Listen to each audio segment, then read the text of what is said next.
नीलांबुश्यामल कोमलांगम सीता समारोह पाणु महाचाय चारुधापम नमामि रामं धर्मस्य अतुलित बलधामं महेश शैलावदेहं धनुज्वल कुशाल जाननाम जगद्गणं सकल गुण निधानं वानराणां देशं रघुपति भक्तं वादयातं नमामि अस्तोमा सदगमय तमसुमा ज्योतिर्गमय मृत्युर्मा मृतंगमय। श्री राम जय राम जय जय राम श्री राम जय राम श्री राम जय जय राम श्री राम जय श्री राम जय जय राम श्री राम जय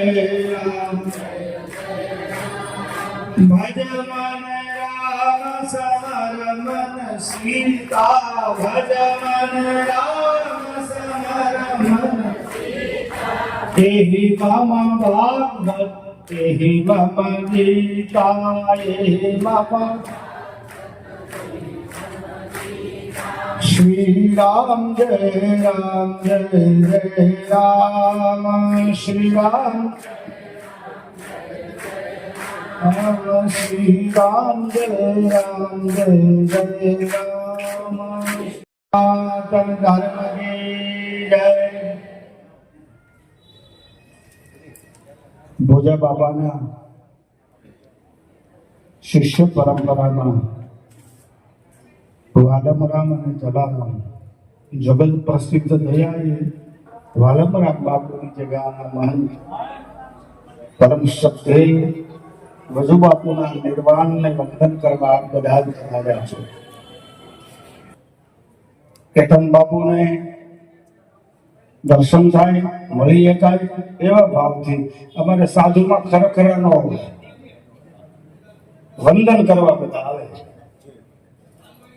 સાધુમાં શોખ ન હોય ખરેખર ન હોય અમારામાં એમ કે ભક્તિરામ બાપુ દેવ થઈ ગયા એનો ખરેખર થોડો હોય ભાઈ કીધું એકદમ સરળ સહજ અને સાદું જીવન। સાધુના 3 પ્રમુખ લક્ષણો છે સરળ હોય અઘરા ન હોય વિદ્વાનો અઘરા હોય સાધુ સરળ અને સહજ મળી જાય એના કાર્યોમાંથી તમને પ્રેરણા અને ઉપદેશ મળે અને સાચું જીવન હોય એકદમ કઈ અઘરું ન હોય। ધર્મસ્ય તત્વં નિહિતં ગુહાયા મહાજનો એન ગતઃ સપંથા। તમે કલ્પના કરો કે જેના નિર્વાણ માટે આટલા બધા સાધુઓના બધા ભેગા થયા એનું જીવન કેટલું હશે કે આટલા બધા સાધુઓ જેમને પ્રેમાંજલિ પુષ્પાંજલિ શબ્દાંજલિ કે શ્રદ્ધાંજલિ આપવા ભેગા થાય। મહાભારતની એક પ્રસિદ્ધ કથા છે ભીષ્મ પિતામહ જ્યારે બાણ શૈયા ઉપર હતા અને પાંડવોને રાજ્ય મળી ગયું એટલે રોજ રાત્રે દાદા પાસે સત્સંગ કરવા ગયા અને રોજ પ્રશ્નો કરે 600 પ્રશ્ન છે ઓરિજિનલ બાબા। સના બાપુ એક પ્રશ્ન એવો છે એમાં આ સના બાપુ નું બે હાર નાના બાપુ પાસે રમતા એક પ્રશ્ન એવો દાદા ધર્મ કોને કહેવાય અને એનો જવાબ આપ્યો છે ભીષ્મ પિતાએ તમને કહો મારું કઈ નથી। ધર્મસ્ય તત્વં નિહિતં ગુહાયા મહાજનો એન ગતઃ સપંથા। હે યુધિષ્ઠિર ધર્મનું તત્વ એટલું બધું ગહન છે એ તું પાળી નહીં શકે પણ મહાપુરુષો જે રસ્તે હાલ્યા હોય એમાં હાલવાનો પ્રયત્ન કરજે એમાં ધર્મ સમાયેલો છે। તો આ મહાપુરુષો જે તેડે હાલ્યા છે એ તેડે હાલવાનો પ્રયત્ન કરજો। હારું ભાડે કંઠનું બંધમાં ઢોળતા ને ત્યાં સો જઈને રહેશો અને એવું નહીં ગોવાયું ભાઈ એવું ગોવાયું હારો ભાઈઓ ને લેતા ત્યાં નહીં તમે જ્યાં જો એને બાળો આ વજુ બાપુ આ કેતન બાપુમાં દેખાય એ તો બાપ હોય ત્યારે દીકરા આગળ ન આવે એટલે આએ સહજ સીધા એકદમ સાદી મૂર્તિ છે। એ એની સરળતા છે.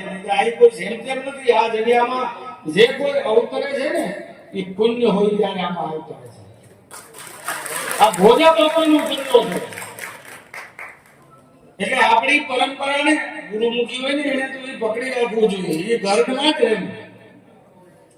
એટલે મારે જેવું આવીને હારું બોલે એટલે મારી પાસે ન ખાવું. અને હું હાલા ભેળો રહેતો જ નથી. 57 બેનો છે. તમે બેનો ન્યા આવો ને ત્યારે ખબર પડે. અહીંયા તમે છો ને એટલે નહીં સમજાય. ન્યા આવો તો ખબર પડે કે આ દુનિયા સ્વાર્થી કેટલી છે. તમે ઉપયોગમાં આવો ત્યારે ગીરા કે ઉપયોગમાંથી સટકો એટલે સટકા. 3 બાળકો છે. એક તો રાજુલા સકડિયા રોડ ઉપરથી કન્નડ ભાષાની બાઇક પ્રેગ્નન્ટ લાવ્યા હતા 8મો મહિનો. 1 મહિને દીકરી જન્મી અત્યારે 8 વર્ષથી ઇંગ્લિશ મીડિયમમાં ભણે છે.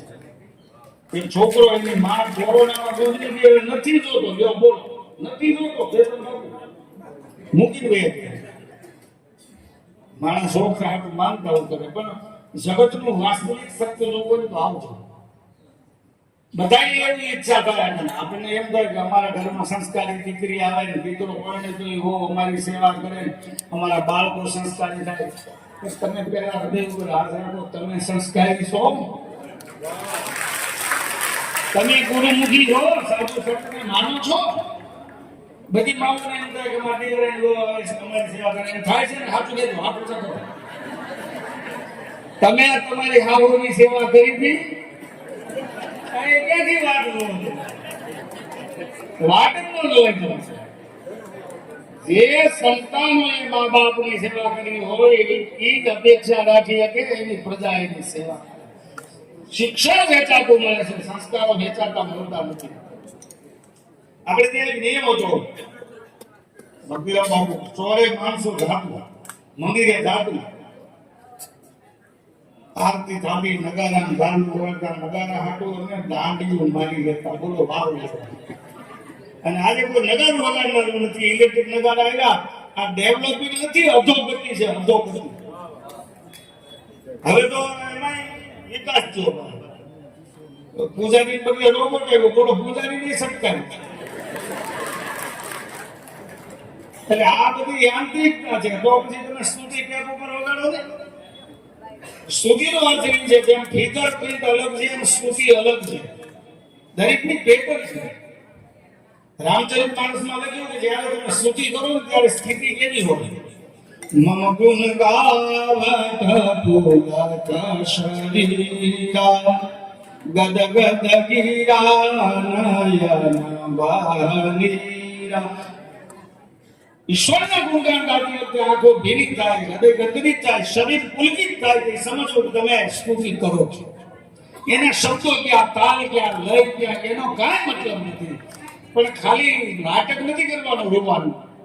એટલે બીજી પંક્તિમાં ગોસ્વામીજીએ લખ્યું કામયાબી મદદંબર લાગે તાત નિરંતર સમેતાગે. જીવનમાંથી કામ મૂલ્ય કરે, દંડ મૂલ્ય કરે. તે સમજવામાં આવે ઈશ્વરના ઘરમાં જવું, ઈશ્વરની સ્તુતિ. જેને પોતાનો ઈષ્ટ અને સદગુરુ યાદ આવે ને હાથ ભેગી ન થાય ને તો એને શરણ લીધું ન લીધું. વાતો કરીએ અમે ધાર્મિક આમથી જે લોકો ગુરુમુખી છે ને એને પકડી રાખવું. આજે મંદિરે જવાનો કોઈમાં સમય નથી અને સંસ્કારોની અપેક્ષા રાખો છો. આપણે કોઈની નિંદા કે ટીકા નથી કરતો, પણ નમાજ પઢવા આપણું સારું ધંધા મૂકીને વયા જાય છે. અને આપણી પાસે રામનવમી ને જન્માષ્ટમી મંદિરે જવાનો સમય નથી. ક્યાં મોઢે હિન્દુ કેવડાવો છો? મંદિરોમાં જાજો, ધાર્મિક બનજો, સાધુ સંતનું શરણ લેજો તો ધર્મ ટકી રહેશે. એટલે કીધું ધર્મસ્ય તત્વં નિહિતં ગુહાયા મહાજનોએ ગતા સપંથા. જે રસ્તે મહાપુરુષો આવેલા એ રસ્તે હાલજો. ધર્મ એટલે બીજું કાંઈ નથી. માનવતાથી મોટો કોઈ ધર્મ નથી. ભાગવતીમાં લખ્યું રામ શાપ કરો છો પરોપકારાય પુણ્યાય પાપાય છે પરપીડનાય. અને એની જ વાત ગોસ્વામીજીએ ઉત્તરકાંડમાં રામાયણમાં લખી પરહિત સારી રાજા રામાનાય ગાઈ પરપીડા સમનાય યાદ. બીજાનું ભલું કરવું આનું નામ ધર્મ છે. તમે જ્યાં છો ને એમને પકડી રહ્યા છો. વજુ બાપુના દર્શન કેતન બાપુના કરજો. આપ બધાય હૃદયથી પ્રાર્થના કરજો વજુ બાપુ માટે, અને આમને આમ શ્રદ્ધા જાળવી રાખજો. બાકી તો ઈશ્વરની ગતિ છે, સંસાર એની મુજબ હાલે છે.